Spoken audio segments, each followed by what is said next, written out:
Queridos irmãos, que a graça do Senhor seja conosco nesta noite. Vamos abrir a palavra do nosso Deus, a Escritura Sagrada, da carta de Paulo aos Efésios, capítulo 6. Estamos caminhando para o final da exposição desta carta tão maravilhosa, tão profunda, tão prática. E hoje à noite nós vamos falar sobre trabalhando para a glória de Deus.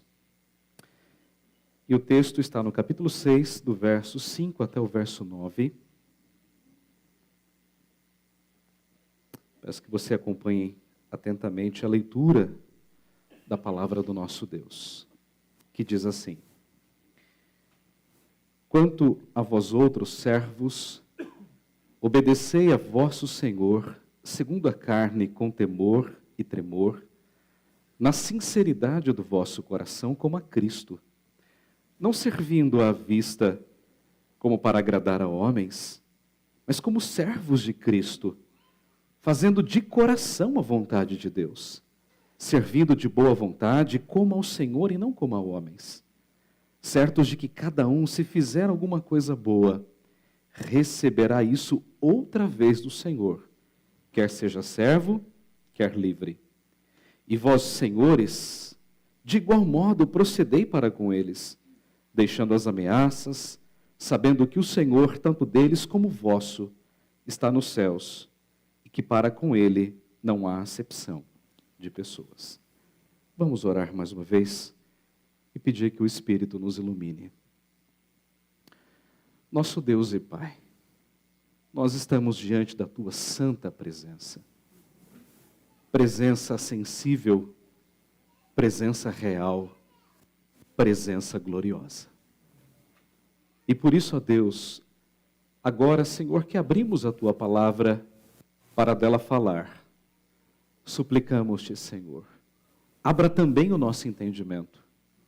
Ilumina, Senhor, os olhos da nossa alma, para compreendermos qual seja a Tua vontade. E que agora, Senhor, seja o Teu Espírito a falar através do instrumento humano. E que assim, ó Deus, a Tua palavra encontre cada coração nesta noite. E que haja transformação para a glória do Teu santo nome. Assim nós oramos, em nome de Jesus. Amém. Meus irmãos, uma das relações mais difíceis na nossa vida é a relação trabalhista. Eis uma coisa que traz muita dificuldade no relacionamento humano. Não é só casamento, trabalho também. E por que a relação trabalhista é tão difícil? Por um lado, porque você tem funcionários, alguns, muitos talvez, que não cumprem bem as suas tarefas, são preguiçosos, sempre reclamam e dão prejuízo aos empregadores. Esse é um lado. O outro lado são os empregadores, que sufocam, que oprimem, que são injustos, que espremem os funcionários, ou como a gente diz popularmente, arrancam o couro. Não é? Então, é uma relação muito difícil. Aqui no nosso país, nós temos um manual chamado de CLT, Consolidação das Leis do Trabalho. São as leis que regem essa relação, empregados e empregadores. As leis servem para ajudar nas relações. Então, teoricamente, era para ser uma relação tranquila, dentro dos parâmetros da lei. Mas nem sempre é assim. E por que há tantos processos? Normalmente, os empregados movem processos contra os chefes, contra os patrões. O judiciário trabalhista está cheio de processos, grandes, pequenos. É o que nós chamamos, e desculpem-me a expressão que eu vou usar, mas a expressão que todos nós conhecemos, né? Aquela expressão, leva para o pau, né? Põe o chefe no pau. Desculpem a expressão, mas popularmente é isso. A pergunta é, como é que a gente corrige essa relação? A Bíblia, irmãos, é uma coisa tão fantástica que ela trata disso. O texto que está diante de nós trata dessa relação. Mas antes de nós entrarmos aqui no texto bíblico, eu preciso dizer uma coisa importante aos irmãos. Essa relação empregado e patrão, ela já foi muito pior. Se nós achamos ruim, eu quero dizer que já foi muito pior. Nos dias do apóstolo Paulo, o regime que imperava não era a CLT, era o regime da escravidão. Para os irmãos terem uma ideia, um levantamento histórico diz que havia cerca de 60 milhões de escravos no Império Romano. O cidadão romano não gostava muito de trabalhar. Então, eles tinham escravos que faziam todo o trabalho, de casa, fora de casa, na roça, no campo, plantando, colhendo e assim por diante. O trabalho leve ficava com os romanos e o trabalho duro ficava com os escravos. Então, naquele tempo, os escravos eram tidos de 3 maneiras. Ou você comprava um escravo e pagava muito, ou você tinha um escravo porque ele nasceu na sua propriedade, era um filho de um escravo, então era o seu escravo, era a sua propriedade. Ou quando uma nação perdia uma guerra para outra nação, você se tornava escravo. Havia também aqueles que se vendiam como escravos porque não tinham como comer. Ou você morria ou se tornava escravo. Então muitos preferiam tornar-se escravos a morrer de fome e a ter os seus filhos morrendo de fome. Então percebam, irmãos, que a escravidão era algo muito comum naqueles dias, muito comum. Vejam, a escravidão era uma coisa que perpassava todos os aspectos da sociedade. A gente pensa no escravo só como aquele que vai para o campo, que pega na enxada. Não. Nos dias do Império Romano, havia secretários, havia advogados, médicos, que eram escravos. Então a escravidão não era só o negro que estava lá no campo trabalhando. Aliás, diga-se de passagem, a escravidão, ela não estava necessariamente relacionada à raça. Muitos brancos eram escravos. Muitos. Milhões de brancos eram escravos. Veja, eu não estou aqui fazendo juízo de valor. Eu estou dizendo que a escravidão não era uma questão racial. Brancos também eram escravos. Então, o Império Romano, ele cresceu, ele se desenvolveu como sociedade com base na escravidão. E como é que o escravo era visto? Como um nada. O escravo era uma ferramenta de trabalho. Ele não era uma pessoa, era um objeto. É por isso que o escravo era açoitado, era cuspido, era marcado com ferro, era acorrentado. Se ele fugisse, ele era açoitado e, às vezes, no pior dos casos, ele era morto. Era colocado num tronco e açoitado até a morte. Há muitos anos atrás, eu visitei com um amigo uma fazenda na divisa de Guarulhos com Mairiporã, uma grande fazenda que hoje é uma propriedade da prefeitura. A prefeitura comprou aquilo tudo e eles preservaram, colocaram uma grande cobertura metálica numa grande casa, chamava-se de Casa Grande. E debaixo da Casa Grande havia ali o tronco onde os escravos eram açoitados. Havia lá aquelas ferramentas, aqueles instrumentos de tortura. Aqueles ferros ainda estavam lá, estão preservados. E é inevitável você imaginar como as coisas aconteciam. Nós assistimos vários filmes de escravidão. Recentemente, eu assisti um filme, que na verdade é baseado em fatos reais, daquele filme Amistade, né? Aquele navio negreiro, que conta o período do abolicionismo nos Estados Unidos da América. Então, a lei romana, ela dava ao escravo, ou melhor, ao senhor de escravo, a liberdade de punir, de matar o escravo. Por quê? Porque o escravo era visto como nada. Era simplesmente um objeto. Para os irmãos terem uma ideia, aquele grande filósofo que as pessoas nutrem quase que uma idolatria por ele, Aristóteles. Aristóteles disse que não podia haver amizade entre um escravo e um senhor. E por quê? Porque o escravo era um objeto. Não passava disso. Um simples objeto. E não pode haver amizade entre um objeto e uma pessoa. era assim que os escravos eram vistos.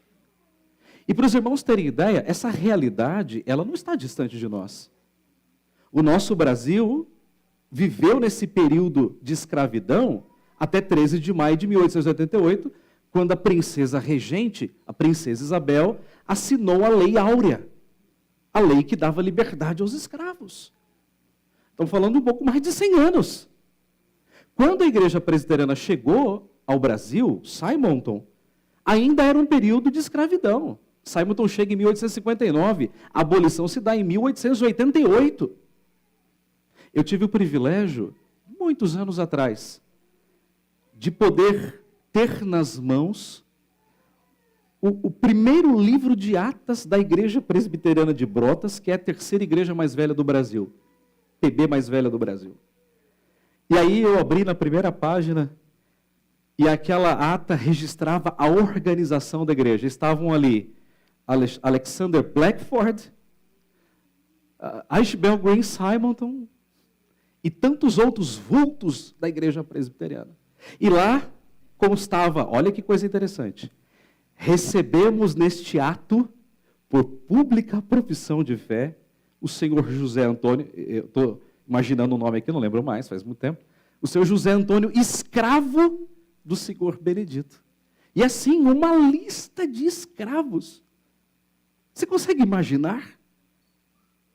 Não consegue, né? Porque é quase que inimaginável pensar numa igreja que tem escravos e livres, senhores e escravos.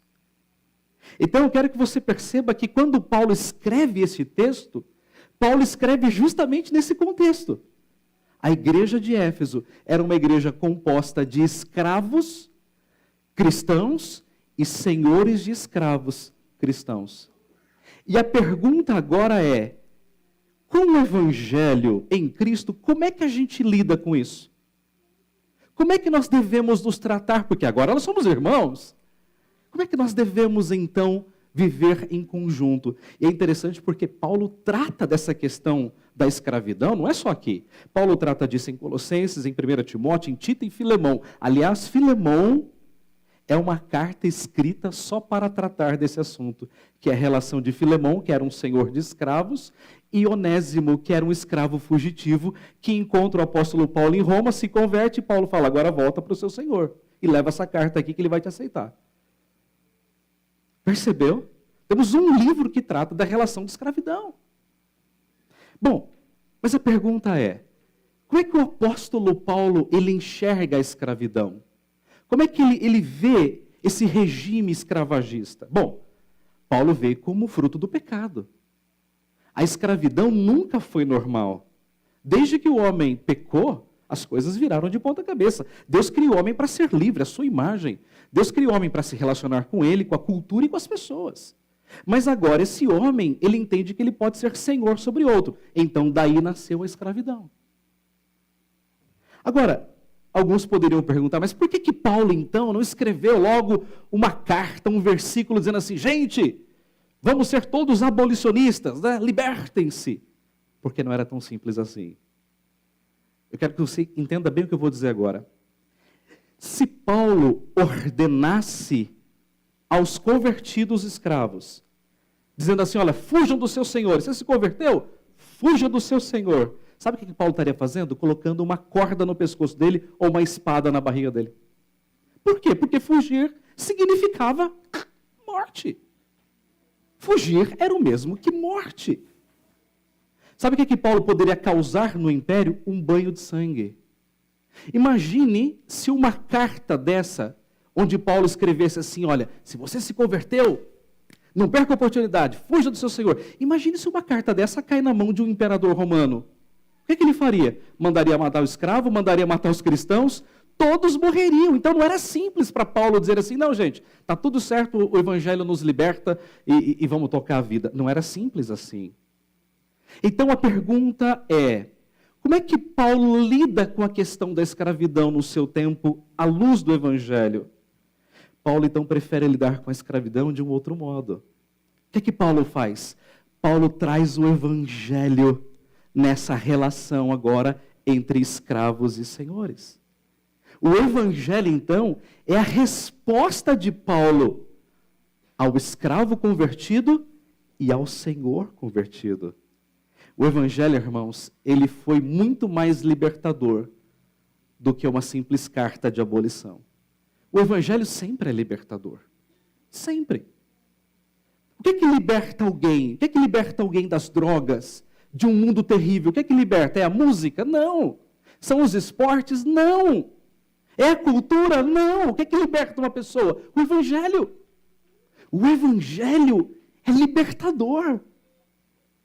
A melhor coisa que a igreja tem para dar para esse mundo, irmãos, é o evangelho. Essa é a missão da igreja. Jesus não falou assim, gente, vamos transformar a cultura, vamos dar música para o povo, vamos dar boa cultura para o povo, e a gente ajuda o povo a mudar. Não, Jesus disse, vai e pregue. Por quê? Porque o evangelho, ele é libertador. E é isso que Paulo está trazendo para o contexto da igreja de Éfeso. O que é que vai resolver, então, agora esse problema entre escravos convertidos e senhores? O evangelho. Então, nessa noite, eu quero mostrar aos irmãos que quando Paulo escreve isso aqui, irmãos, isso aqui é libertador. Paulo, ele está rompendo com todo um sistema. Paulo não está se opondo à escravatura. Paulo não podia fazer isso. Mas Paulo agora estabelece uma nova maneira das pessoas se relacionarem. E essa nova maneira é o evangelho. E uma vez então que Paulo agora impacta a igreja com o evangelho, a igreja vai impactar o mundo com o evangelho. Basta dizer que os grandes luminares, os grandes cabeças da história na abolição foram os crentes. Foram os crentes. Os crentes. Na Europa e nos Estados Unidos. O evangelho é libertador. Mas então eu quero olhar para essa passagem nessa noite e quero destacar aqui 3 pontos principais. O primeiro deles é a maneira como nós devemos trabalhar. Eu sei que aqui não tem nenhum escravo, e graças a Deus por isso, e espero que nunca tenha. Mas então, esse texto aqui, ele nos ajuda a viver como? Nessa relação, não mais de escravos e senhores, mas na relação de empregados e patrões, empregados e chefes. Então esse texto serve totalmente para nós. E eu vou mostrar como. Então, em primeiro lugar, eu quero mostrar como nós devemos trabalhar, por um lado, e como nós devemos tratar o nosso empregado do outro. E aqui a gente tem crentes que são empregados e crentes que são patrões, são chefes, são pessoas importantes nas suas empresas, e isso aqui, então, tem verdades para todos nós. Vamos olhar, então, a primeira coisa, como aqueles irmãos trabalhavam, como eles deveriam trabalhar. A primeira coisa, então, que nós observamos nesse texto é o que Paulo diz no versículo 5. Ele diz assim, quanto a vós outros servos, ele está se dirigindo aos escravos, a palavra servo aqui é a palavra escravo, obedecei a vosso Senhor segundo a carne, isto é, no seu relacionamento humano com ele. Agora como? Então ele diz, com temor e com tremor. Essas duas palavras, temor e tremor, falam de uma única verdade. Falam de respeito, falam de reverência. Então Paulo estava dizendo, escravos, esse seu senhor humano aí, que é o seu dono, trate-o com respeito. Trate-o com honra. Trate-o em obediência. Seja submisso a ele. Então, tratar um patrão, respeitando, honrando, isso é fundamental numa relação de trabalho. O cristão, irmãos, é aquele que deve agir bem, corretamente, não só na frente do seu patrão, mas também na ausência dele.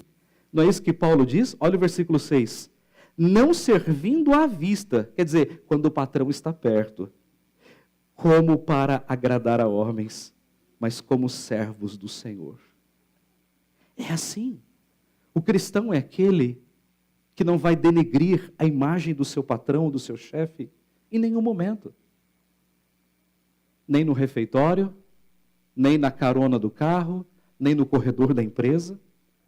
O cristão é aquele que é diferente dos demais. Enquanto todos se reúnem para falar mal do seu patrão, ele tem os seus lábios para falar bem do seu patrão. Ou, no mínimo, para não dizer nada. O cristão, ele precisa mostrar que é diferente no seu trabalho. Se ele tem uma reclamação, que ele acha que é justa, ora, fale com o chefe. Procure o patrão, procure o encarregado, procure o diretor, fale com ele. Quem de nós aqui gostaria de ter a sua imagem denegrida pelos funcionários? Pelos amigos? Pelos vizinhos? Então, o grande princípio bíblico é: não faça os outros aquilo que você não quer que seja feito a você. Esse é o princípio bíblico. Mas a segunda maneira pela qual nós devemos trabalhar é com sinceridade de coração. Não é isso que Paulo diz? Veja lá no versículo 5. Com temor e com tremor, isto é, com respeito, na sinceridade do vosso coração, como a Cristo. Sinceridade aqui pode ser traduzida por honestidade, pode ser traduzida por franqueza. São palavras sinônimas. Então Paulo diz que o cristão ele deve trabalhar bem, não só na presença do seu patrão, mas também na sua ausência. Aquele cristão que era escravo, ele deveria arar a terra, não só quando o capataz estivesse ali ao lado dele com um chicote na mão, mas também quando o capataz estivesse longe. A escrava do lar deveria cuidar bem do lar, dos filhos da sua senhora, não só quando a senhora estivesse em casa, mas quando ela também estivesse longe. E assim também é o trabalhador cristão. Nós temos que fazer o nosso trabalho, não só quando o nosso encarregado está do lado, está lá no setor produtivo, mas quando ele está longe. Se eu tenho uma caixa, um produto para colocar nessa caixa, eu não vou colocar de qualquer jeito. Ainda que o meu chefe esteja longe. Eu posso pensar assim, bom, aqui tem 100 pessoas, se eu colocar o produto errado aqui, ninguém vai perceber. Ninguém vai saber que sou eu.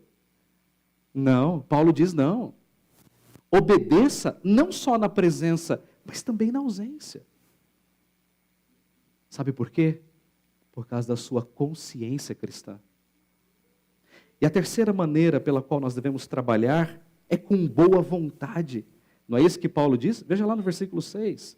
Fazendo de coração a vontade de Deus, servindo de boa vontade, como ao Senhor e não como a homens.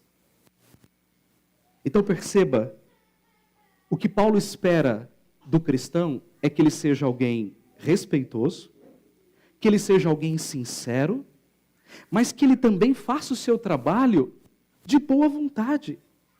Fazer de boa vontade significa fazer voluntariamente. Como é que um escravo entendeu isso quando Paulo escreveu essa carta? Que quando ele estava lá, debaixo daquele sol escaldante, de 38, 40 graus, com as mãos no arado, ele deveria fazer aquilo, não com preguiça, não reclamando, mas de boa vontade. Não pensando assim, se meu patrão não me obriga, eu não faço.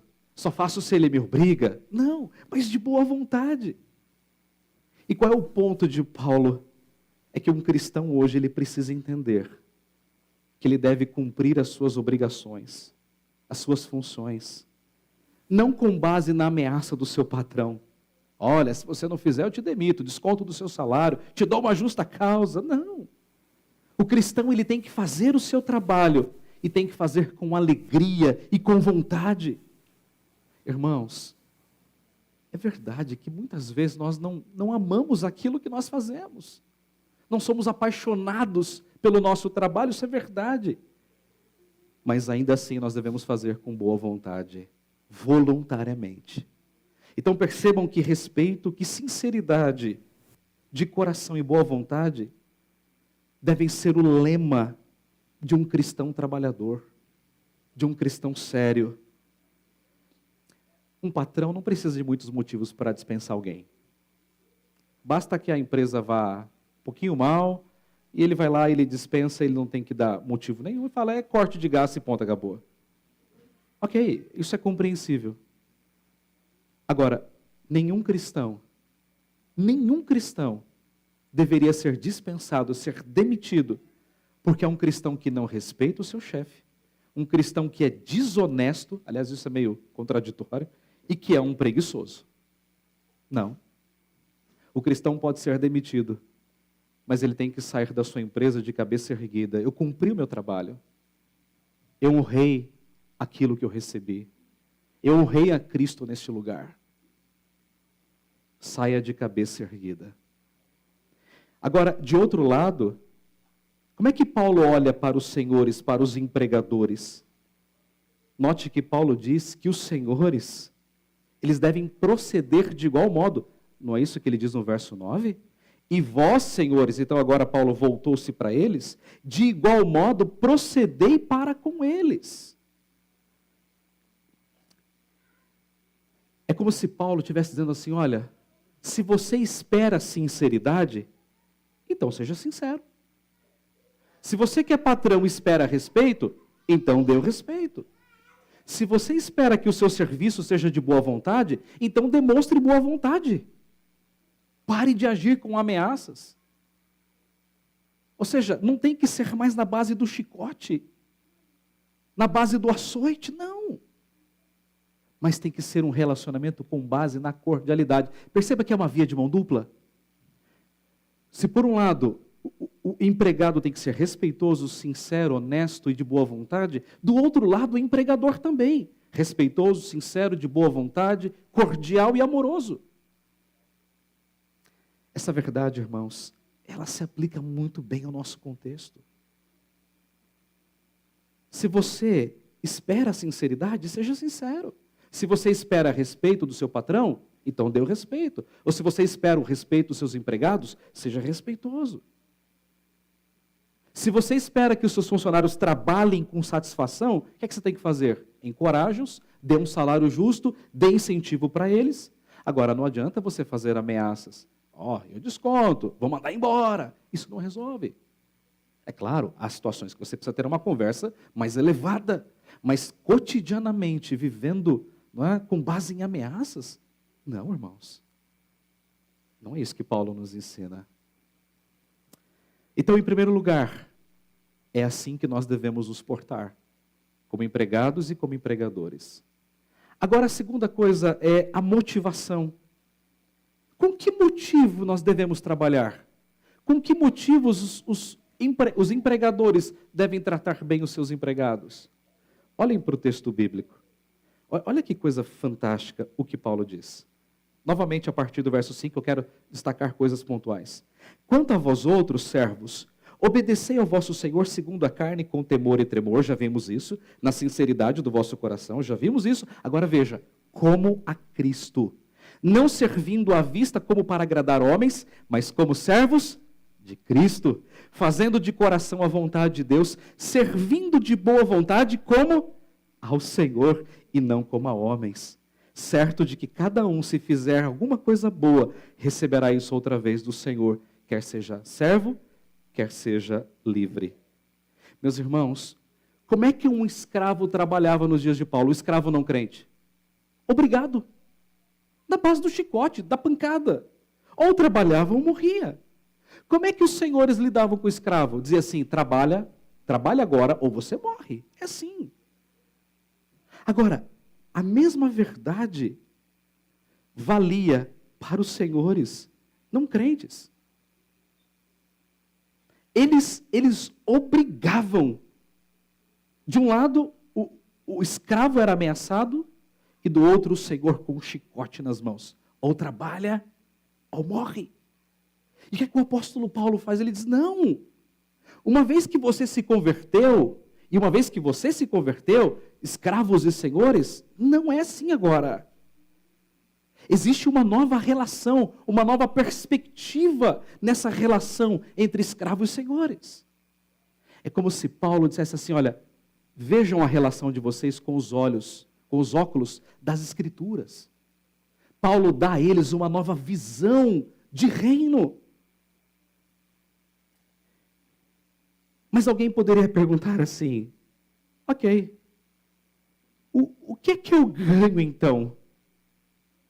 O que é que eu ganho por servir ao meu Senhor? Eu aro a terra, eu planto, eu colho, eu guardo em celeiros. E a pergunta é, o que é que eu ganho? Paulo diz assim, você está servindo a Cristo e não a homens. Cristo então, ou melhor, ele, o escravo, deveria entender que servindo ao seu senhor humano, ele estava servindo a Cristo. Ele deveria entender que o seu alvo primário não era agradar o Senhor, mas era agradar a Cristo. Ele deveria entender que servindo voluntariamente àquele Senhor, ele estava servindo a Cristo. Então nota, irmãos, que Cristo, na visão de Paulo, tem que ser tanto o fundamento quanto o alvo de um escravo. Eu não estou aqui para servir este homem humano, mas eu estou aqui para servir o Cristo que morreu por mim. Então, se o escravo fosse arar a terra, fosse plantar, fosse colher, ele tinha que fazer isso com a sua mente em Cristo. Agora note o outro lado da moeda. No mesmo compasso, os senhores de escravos deveriam entender que agora aqueles escravos eram seus irmãos em Cristo. E assim, Cristo era o Senhor, tanto dos escravos quanto dele. O Senhor é o mesmo. Então muda-se o tratamento, muda-se a maneira de ver as coisas.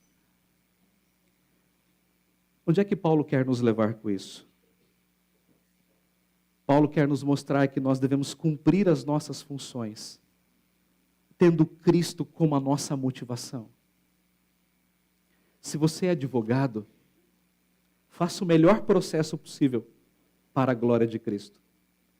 Você é médico, enfermeiro, atenda aquela pessoa como se fosse o próprio Senhor Jesus ali, enfermo diante de você, ainda na sua carne. Se você é um secretário ou uma secretária, atenda o telefone, anote os recados, organize a agenda, como se fosse para o próprio Senhor Jesus Cristo. Aquele que é pedreiro, aquele que é mecânico, aquele que é padeiro, que é vendedor, que é diretor, que é professor, que é assistente, que é engenheiro, que é dona de casa, que é atendente, que faz qualquer coisa que traz o seu pão para casa. Paulo está dizendo, faça isso tudo para a glória de Cristo. Irmãos, não existe um trabalho mais digno ou menos digno. Todo trabalho é digno quando ele é feito para a glória de Cristo. Seja você aquela senhora que vende bolo na esquina do metrô, seja você um executivo, um CEO de uma grande empresa, não importa. Você tem que fazer o melhor, porque você está trabalhando para a glória de Cristo Jesus. Certa feita, um homem encontrou um outro homem com um carrinho assim, cheio de tijolos, e perguntou a ele, o que é que você está fazendo? E ele disse, estou construindo uma igreja para a glória de Deus. Numa outra ocasião, durante a Reforma Protestante, um homem perguntou ao Dr. Martinho Lutero, Dr. Lutero, o que é que eu faço agora? Agora eu sou crente, o que é que eu faço para glorificar a Deus? Lutero perguntou assim, o que é que você faz? Qual é a sua profissão? E então aquele homem respondeu, eu sou sapateiro, eu faço sapatos. Então Lutero disse, ok, então vá, faça bons sapatos, venda-os por um preço justo, e assim você estará glorificando a Deus e vivendo para o seu louvor. Então não importa o que você faz, o que importa é a motivação com a qual você faz. Se Cristo, irmãos, não for a motivação para o nosso trabalho, nada vai trazer satisfação para você. Acordar da segunda sempre vai ser um peso, sempre um fardo. Ah, meu Deus, eu tenho que pegar o ônibus lotado, o metrô lotado, a marginal lotada, a radial lotada, tudo lotado. Se Cristo não for a sua motivação, você nunca estará satisfeito com o seu trabalho. Nunca. A questão não é o quanto você ganha, é a quem você serve. Essa tem que ser a sua motivação. E essa mesma verdade também vale para os empregadores crentes, que devem tratar os seus funcionários motivados por Cristo. Então, se você é um empregador cristão, e você tem funcionários não crentes, como é que você pode fazer a diferença? Como luz. Talvez, abro aspas, o único evangelho que essas pessoas vão ver é a sua vida. O único. Então você pode fazer a diferença no seu trabalho. As pessoas podem olhar para você e dizer, nossa, que homem diferente. Como esse homem é diferente. Como esse homem é diferente. Então veja que grande responsabilidade. Novamente, uma via de mão dupla. Aquele que trabalha, trabalha para a glória de Cristo. E aquele que emprega, emprega para a glória de Cristo.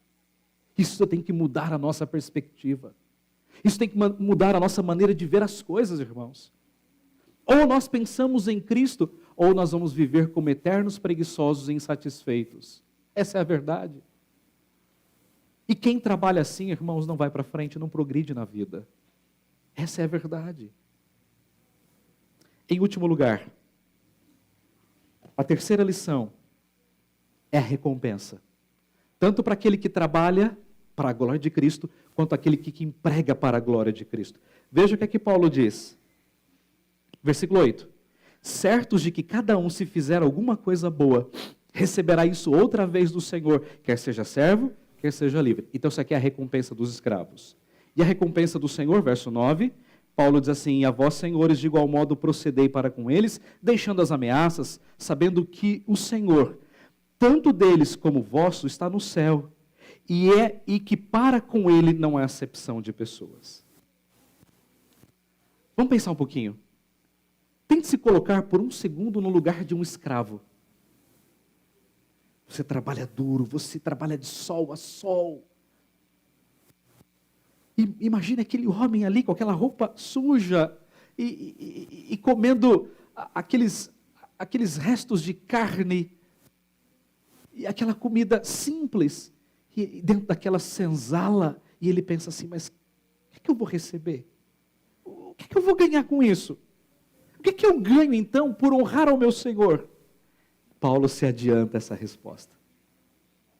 Paulo se adianta.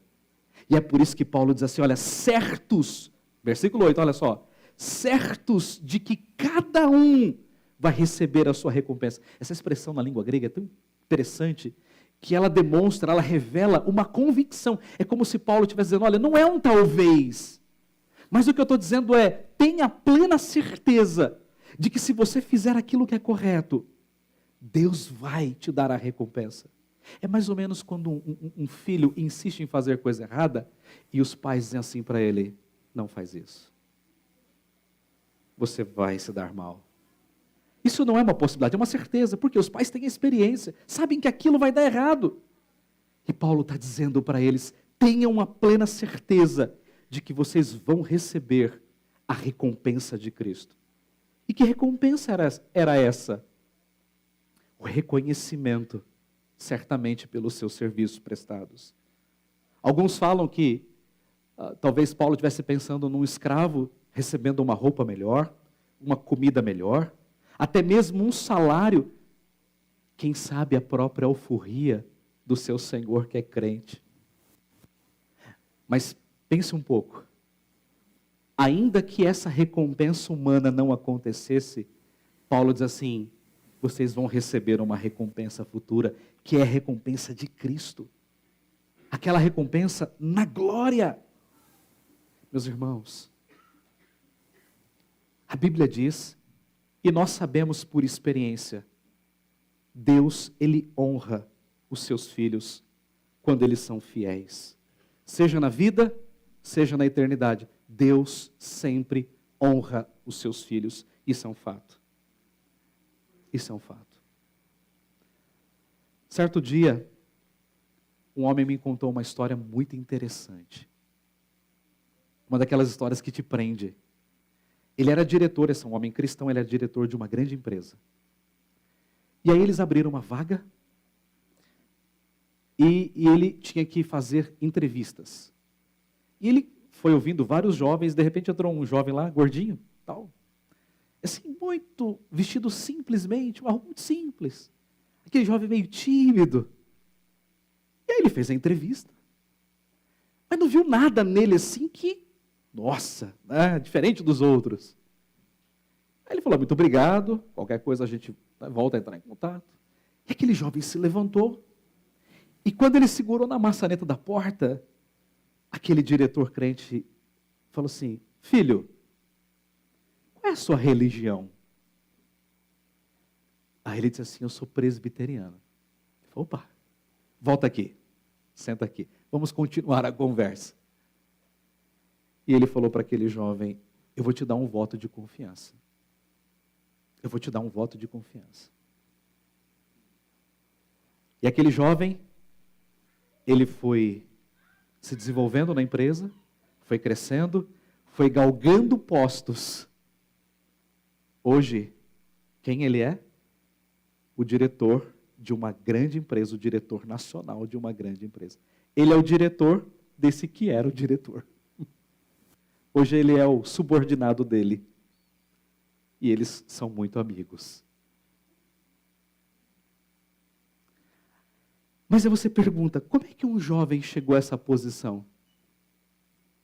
Eu diria que duas coisas. Trabalhando duro, porque nunca ninguém chega a uma posição dessa sem trabalhar duro. Segundo, honrando a Deus em todas as coisas. Ele é um homem crente. Ele é presbiteriano. E ele é um homem firme no Senhor. Eu não estou dizendo que isso vai acontecer com todos nós aqui, não é isso. Eu não estou colocando isso como uma regra. Eu estou dizendo que Deus nos honra quando nós buscamos fazer o melhor para a sua glória. É isso que eu estou dizendo. As mesmas verdades também valem para o empregador. Pensa um pouco comigo. Quando ele trata bem os seus funcionários, quando ele incentiva, quando ele encoraja, quando ele dá um bom salário, eu digo justo, quando ele tem respeito e cordialidade pelo funcionário, como é que você acha que esse funcionário vai trabalhar? Não é bem? Não vai fazer o seu melhor? Eu sei, há exceções, mas as exceções confirmam a regra. As exceções confirmam a regra. Mas, biblicamente falando, a chance de você, quando você trata bem os seus funcionários, ele dar lucro à empresa ir bem, é muito grande, é uma chance natural. E por quê? Porque Deus honra tanto aquele que é escravo, quanto aquele que é senhor. Tanto aquele que é empregador, quanto aquele que é empregado. Mas eu quero concluir aqui a minha mensagem nessa noite, fazendo um resumo para que você entenda o ponto de Paulo. Se você é um empregado, e imagina aqui que quase todos nós sejamos, exceto aqueles que já ainda não trabalham, aqueles que já trabalharam, estão aposentados. Não é? Como é que você deve viver na sua relação trabalhista? Viva com sinceridade. Seja respeitoso. Faça tudo de coração, com boa vontade, com honestidade e franqueza. Esse é o caminho. E se você é um patrão, e aqui há irmãos que são donos de empresa, há irmãos aqui que são chefes, são diretores, são encarregados em empresa. Então você tem pessoas subordinadas a você. Como é que você deve tratar os seus subordinados? Trate-os com sinceridade. Pague-lhes um salário justo. Honre os seus funcionários. Encoraje-os. Incentive-os. Faça o melhor. E Deus vai te honrar. Seja você um empregado, seja você um patrão, a sua motivação é Cristo. Você não tem que tratar o seu funcionário bem com medo de processo. Trate-o para a glória de Cristo. Como se você estivesse tratando o próprio Senhor. Se você é um empregado, trate o seu patrão com honra, como a Cristo Jesus. Por fim, seja você empregado ou patrão, Deus vai te honrar no seu tempo e do seu modo. Tenha certeza disso, absoluta. Como cidadãos brasileiros que somos, nós somos regidos pelas leis do trabalho, pela CLT. Mas como cristãos, nós somos regidos por uma lei maior. Nós somos regidos pela lei do Evangelho. Esta é a lei áurea do cristão, o Evangelho de Cristo. Amém. Oremos. Bom Deus e Pai, a Tua palavra, Senhor, é sempre tão oportuna. A Tua palavra, Senhor, é tão prática.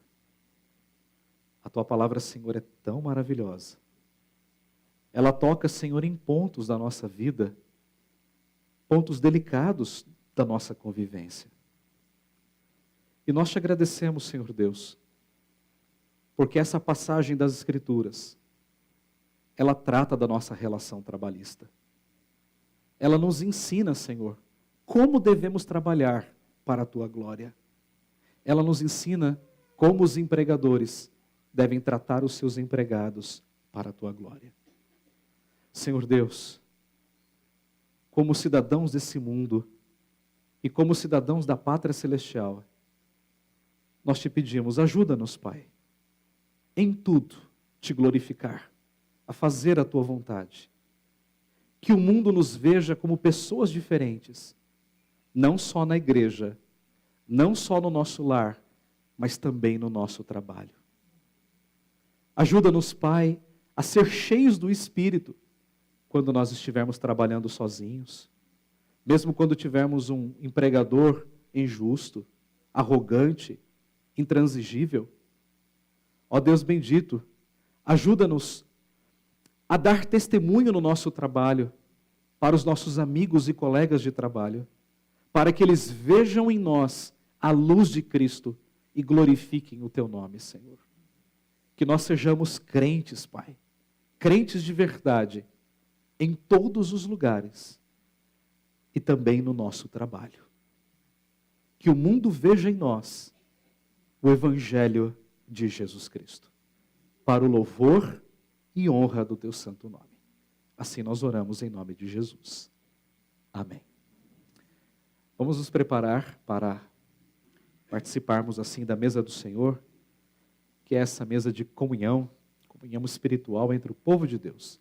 Convido a equipe de cânticos para nos conduzir neste cântico que diz: oferta de amor, vem o Senhor a minha vida oferecer.